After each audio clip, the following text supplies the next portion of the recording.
کیوں ایسی قانون سازی نہیں کرتی کہ لا انفورسمنٹ کے اداروں کا کام صرف لوگوں کو پکڑنا ہو, لوگوں سے اپیل نہ ان کو کرنی پڑ رہی ہو کہ بھئی آپ پلیز آ کے گواہی دیجئے. کیوں حکومتیں اس معاملے میں ناکام ہیں؟ ان گواہوں کو کوئی تحفظ نہیں دیا گیا. تحفظ دیا بھی جاتا تو کیسے؟ کیونکہ صرف سندھ کے علاوہ ملک میں کسی صوبے میں گواہوں کے تحفظ کا قانون ہی نہیں ہے. سندھ میں 18 ستمبر 2013 کو گواہوں کے تحفظ کا بل 2013 منظور ہوا, لیکن اس پر عمل درآمد اب تک نہیں ہو سکا. اس سال مئی میں additional I G C T D counter terrorism department Sanaullah Abbasi نے حکومت سندھ کو ایک خط لکھا جس میں کہا کہ گواہوں کے تحفظ کے لیے ضروری ہے کہ گواہوں کے تحفظ ایکٹ 2013 پر عمل کیا جائے. اور انہوں نے مزید کہا کہ ہم نے گواہوں کے تحفظ کے لیے ایک پروگرام بنایا ہے جس کے تحت گواہوں, ججوں, وکلا اور شکایت کنندہ کو تحفظ دیا جائے گا. اس پروگرام کے تحت پولیس سیف ہاؤسز بنائے گی اور تقریباً 5 کروڑ روپے درکار ہوں گے, لیکن 6 ماہ گزر گئے, اس معاملے پر بھی بات آگے نہیں بڑھی. دنیا میں مثالیں موجود ہیں. اگر آپ مثالیں دیکھیں کس طریقے سے گواہوں کو پروٹیکشن دی جاتی ہے اور ان کی شناخت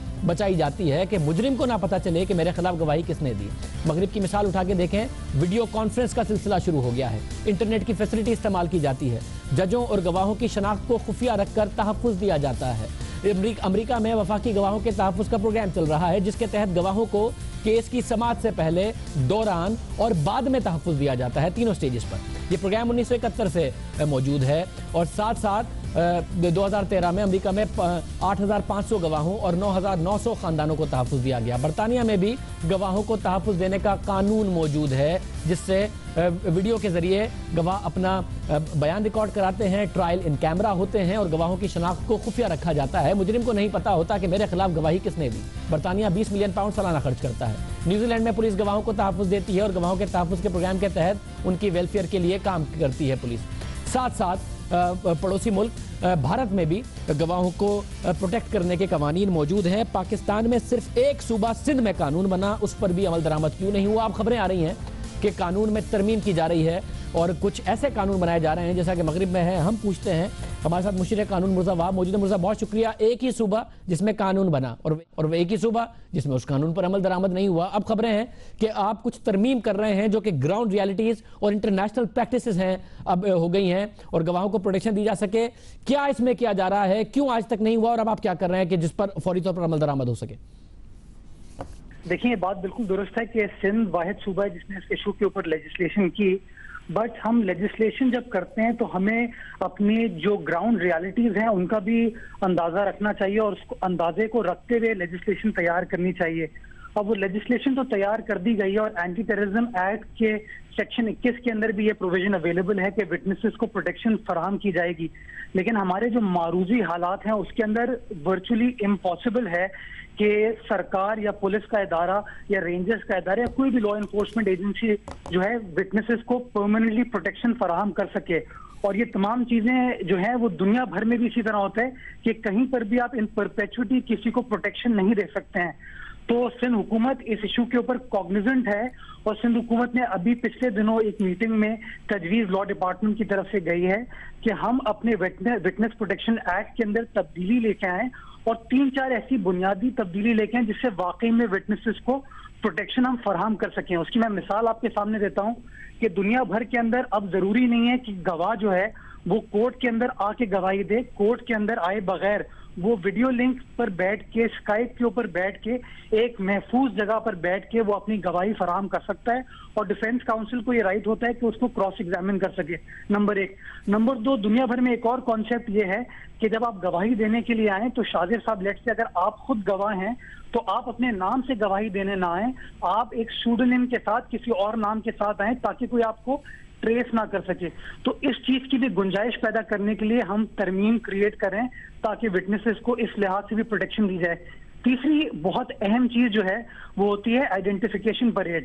جب کبھی بھی کسی مجرم کو آپ کسی کیس کے اندر امپلیکیٹ کرتے ہیں تو جو گواہ ہے وہ اس وٹنس کی آئیڈینٹیفیکیشن پریڈ کے لیے کورٹ میں آتا ہے. اب اگر آپ اس کو کبھی خود اٹینڈ کریں تو وہ میرے حساب سے بحیثیت وکیل وہ اکیوز کی آئیڈینٹیفیکیشن پریڈ نہیں ہوتی ہے, وہ بنیادی طور پر وٹنس کی آئیڈینٹیفیکیشن پریڈ بن جاتی ہے. جس کی وجہ سے اگین اپریہنشنز ہوتی ہیں وٹنس کو کہ میں آیا گواہی دے پاؤں گا یا نہیں دے پاؤں گا. تو اس کے لیے بھی جس طرح آپ دیکھیں گے ویسٹ کے اندر ہوتا ہے کہ آئیڈینٹیفیکیشن پریڈ بیہائنڈ یہ بڑی اہم بات ہے مرزا کہ آپ ٹھیک کہہ رہے ہیں کہ وہ مجرم پہچان لیتا ہے, ملزم پہچان لیتا ہے کہ یہ گواہی دینے آیا ہے اور بعد میں کانسیکوینسز ہوتے ہیں. کب تک یہ جو اہم چیزیں ہیں اور مغربی پریکٹسز کے مطابق ہے, کب تک آپ اس پر عمل درآمد کرا کے اور قانون پاس کرا لیں گے؟ کتنا تیزی سے کام ہو رہا ہے؟ یہ تجویز لا ڈپارٹمنٹ کی طرف سے بھی چیف منسٹر صاحب کو گئی ہے. ان پرنسپل اس بات پہ کنسنسس ہو گیا ہے. لاسٹ ایپیکس کمیٹی کے اندر یہ تجویز میں نے ایپیکس کمیٹی کے شرکاء کو بھی دی تھی اور اس پہ سب آن بورڈ ہیں. اس کی ترمیم کے اوپر کام لا ڈپارٹمنٹ نے شروع کر دیا. انشاءاللہ نیکسٹ کیبنٹ میٹنگ میں اس ترمیم کو ہم کیبنٹ کے سامنے پیش کریں اور کیبنٹ کے اپروول کے بعد اس کو ہم سندھ اسمبلی میں لے جائیں گے. بہت شکریہ مرزا وہاب ہمارے ساتھ موجود تھے. اہم ڈیولپمنٹ ہوگی اور ظاہر ہے کہ دہشت گردی کے خلاف ایک اہم ڈیولپمنٹ ہوگی. امید کرتے ہیں ہو بھی جائے اور عمل درآمد بھی ہو جائے. پروگرام میں ایک بریک, اس کے بعد آپ کو بتائیں گے اس ملک میں کس کس نے کتنے قرضے معاف کیے اور کرائے. مشرف صاحب نے کتنے کیے, میاں نواز شریف صاحب کی حکومتوں نے کتنے کیے, پیپلز پارٹی نے کتنے کیے اور کتنے بڑے بڑے لوگوں نے اس بہتی گنگا میں ہاتھ دھوئے. سارا معاملہ آپ کے سامنے رکھیں گے ہماری خصوصی تحقیقاتی رپورٹ ایک بریک کے بعد.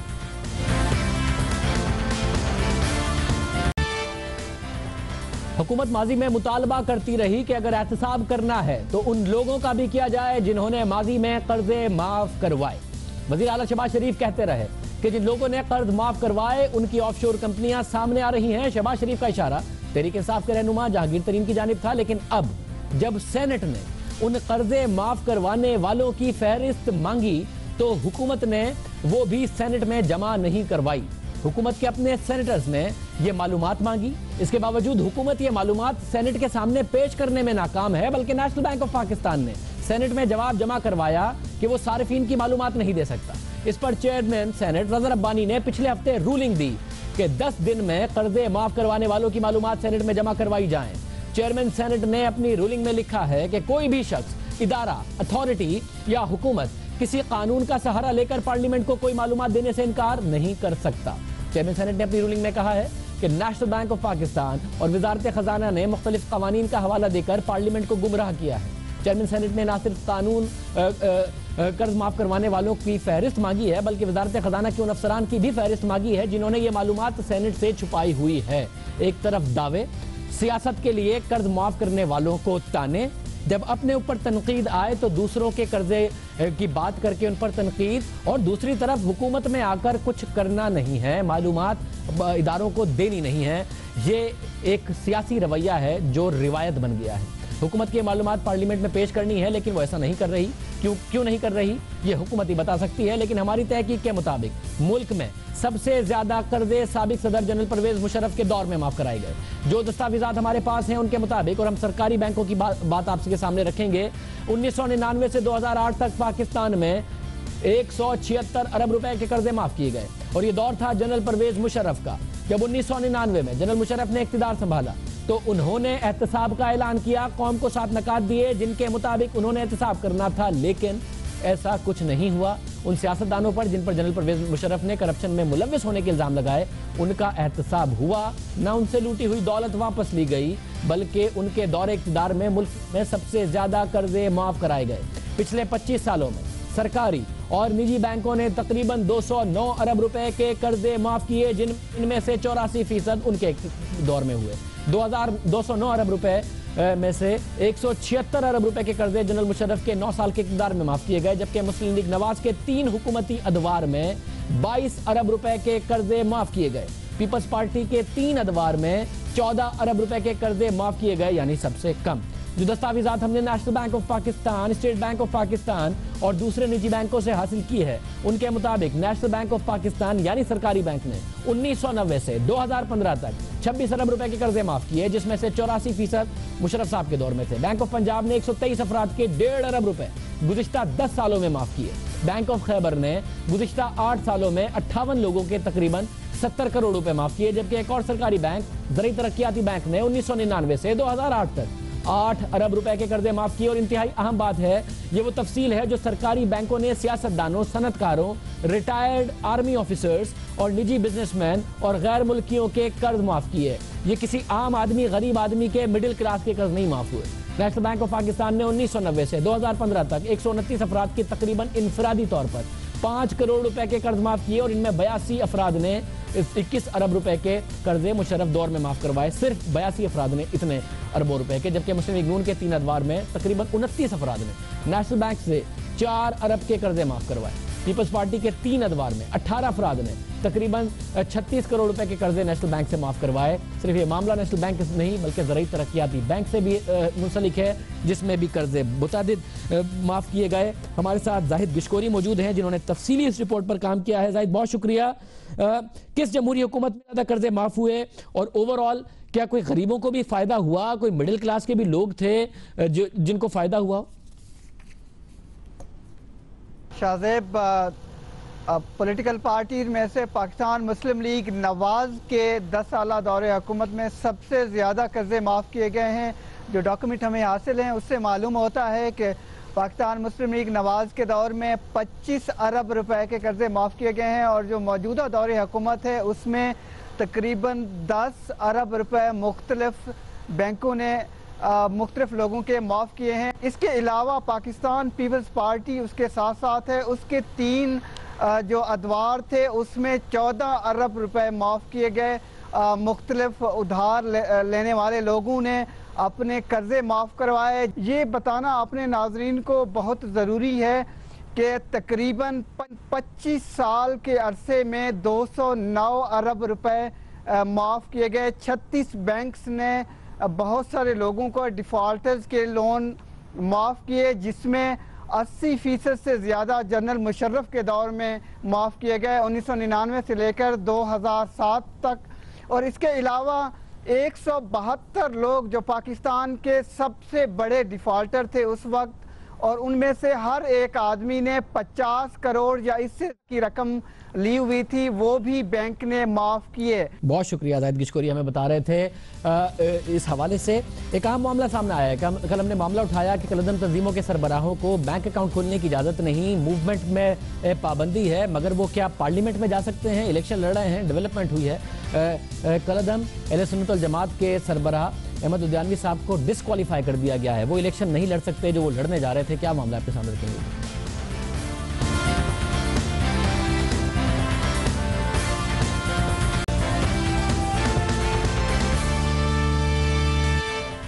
پاکستان میں قانون کی عجب امپلیمنٹیشن نظر آتی ہے کہ کلدم جماعتیں پاسپورٹ بنوانے میں انہیں مسئلہ ہے, شناختی کارڈ میں مسئلہ ہے, بینک اکاؤنٹ کھلوانے میں مسئلہ ہے, مگر وہ الیکشن میں حصہ لے رہے ہوں. یا تو کلدم نہ ہو یا پھر کلدم ہو, تو یہ سب کیسے ہو؟ آج ایک اہم ڈیولپمنٹ ہوئی.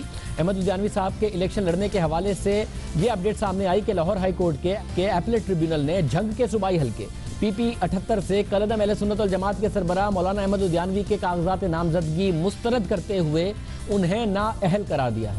جنگ کے شہری میاں مظفر اور شراز اکرم نے کلدم اہل سنت الجماعت کے سربراہ کی انتخابی اہلیت کے خلاف ٹریبیونل میں اپیل دائر کی تھی, جس میں الزام لگایا گیا کہ مولانا احمد ادیانوی کا نام 4th شیڈول میں شامل ہے. ان کے خلاف مختلف مقدمات درج ہیں. انہوں نے اثاثوں میں اپنے بیٹے کے نام پر 35 کنال اراضی ظاہر نہیں کی, اس لیے امیدوار آئین کے آرٹیکل 62 اور 63 کے شرائط پر پورا نہیں اترتے. عدالت انہیں انتخابات کے لیے نااہل قرار دے. عدالت نے فریقین کے وکلا کے دلائل سننے کے بعد جج جسٹس قاسم خان اور مرزا شمس محمود نے فیصلہ سناتے ہوئے احمد ادیانوی کے کاغذات نامزدگی مسترد کر دیے اور انہیں نااہل قرار دے دیا. تفصیلی فیصلہ اس حوالے سے تحریری فیصلہ کل سامنے آئے گا, جس میں یہ بات سامنے آئے گی کہ کاغذات نامزدگی اثاثے چھپانے کی بنیاد پر مسترد ہوئے یا ان کا نام 4th شیڈول میں ہونے کی وجہ سے مسترد کیے گئے. آج کے پروگرام میں اتنا ہی. آپ سے اب پیر کے دن ملاقات ہوگی. اللہ حافظ.